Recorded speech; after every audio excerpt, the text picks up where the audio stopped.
like I said, I've been traveling to DR a lot, and one thing that I do know, like, there's corruption in every country, in every country. In DR, it's a little bit more in your face. For somebody that's traveling there new, they would kind of be taken back to the point where they might be like, you know what, I don't think I want to travel here again. You know what I mean? It has, and it has, because it has happened to me. I mean, countless of times. So I'm gonna say it. When I travel there, I usually rent a car. I go about my business, and one thing that I notice is that I always get pulled over. I get pulled over a lot. So now I make sure I get a rental car with dark tints so that I'm not a target. And when I do get pulled over, I mean, it's not that I'm speeding. I'm just a target. I'm just a target. And what normally happens is I end up having to pay them. Some people, they don't like it. I mean, and why should you pay for something that you didn't do?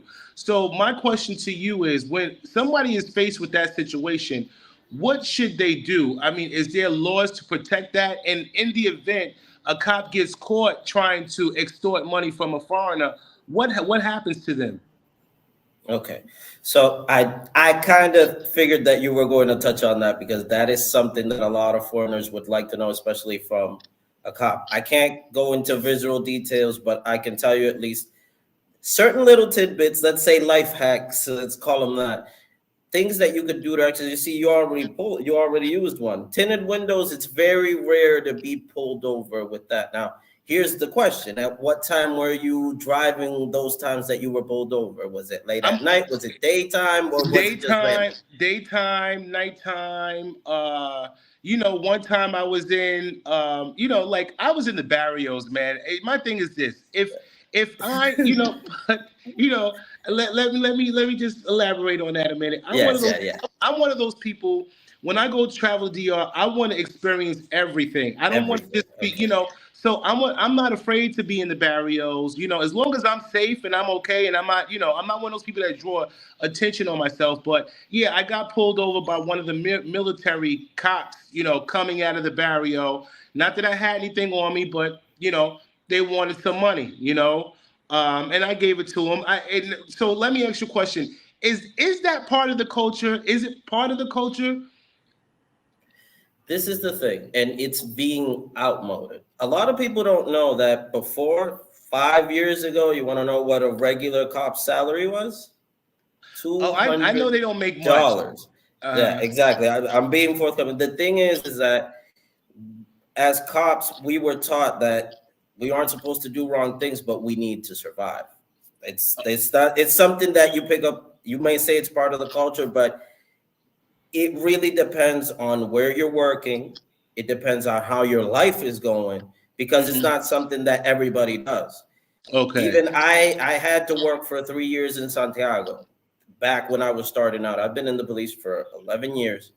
And I can tell you, and just as I've told my wife and everybody that's watching, those were the 3 hardest years of my life Hmm. because the police only says come into work. They don't care the how, when, or what are your troubles.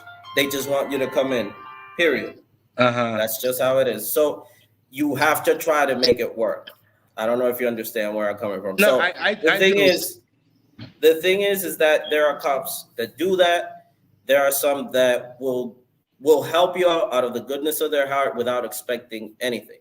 Hmm. Now, if the area, just like you said, it's a barrio, you're going to run into it more more frequently because that's just how things work in the barrio. Because even though you didn't have anything, you were pretty much around the area. That's the first thing they think that you're getting something and Okay. they want in. But when you are in, like, let's say here in Puerto Plata or in regular spaces, it's very unlikely that you're going to run into that kind of thing. Now, the second part of the question you asked, are there laws in place if someone gets? Yes, of course there are. Here and every region there is internal affairs. Mhm. So you can denounce because cops are mandatorily required to be wearing a named uniform. You can see the name tag on the right, and you can go to internal affairs and denounce it.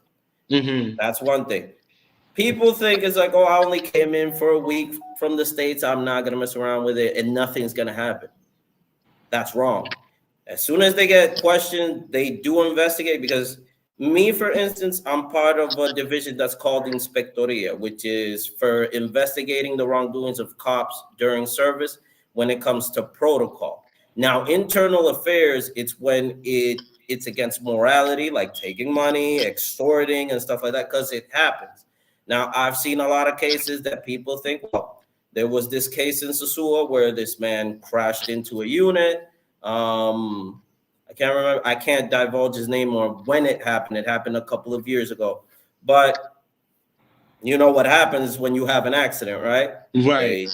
They tried to take advantage of him. They tried to thing. Two cops that are now, they're not even part of the police anymore, exactly because of that. Mm-hmm. And you know what he did? He didn't stay silent. What he did was he brought his lawyer in, someone that he trusted. They did all the dealings, signed even a contract. Then he went with that to internal affairs. They didn't take his money. They couldn't do anything. And both of the cops were kicked out because he had indefinite proof. And even in certain circumstances, it's just to be ready, be prepared, and to not be afraid to speak out or to try to seek help. Because that's the mistake that a lot of people do. Oh, they're cops. This is a really corrupt country. I can't do anything to defend myself. No, it's about, like I said before, researching and finding out. You wouldn't know there is internal affairs unless someone tells you, or that there's a division of internal affairs in every area. In this case, since we live in Puerto Plata, there is one. And even when you go to the police station, they can't deny you information. That's another thing. You can go to different police stations and ask them, oh, where's internal affairs at? Or where's this? Or where's that? Someone might say they don't know because we're not all knowing, but someone will meet you. They will ask you what's going on. You will get directed to the proper place. But there's just a lot of people that think, oh, because I'm a foreigner or I don't speak the language well, I'm not going to get the information. That's not the case. There's a lot of people that will try to find a way to help you out because they want you to come back. They want you to feel safe here. They want you to keep frequenting Dominican Republic, because a lot of people don't know that most of the internal revenue for our country is both foreigners and tourism. That's where it is. And before, they used to say, or it used to be like that only hotels or only tourist areas were reaping in the benefits. Not anymore. Why? Because foreigners are coming just like you. They're trying to make lives here. They're coming to do business. So we want to protect that. It's not the same. If you would have told me 5 or 6 years ago, a lot of those functions were not in place. Or maybe before it was like, oh, since you're a foreigner, they're not going to help you. All they want is to get you for more money. That's not the case anymore.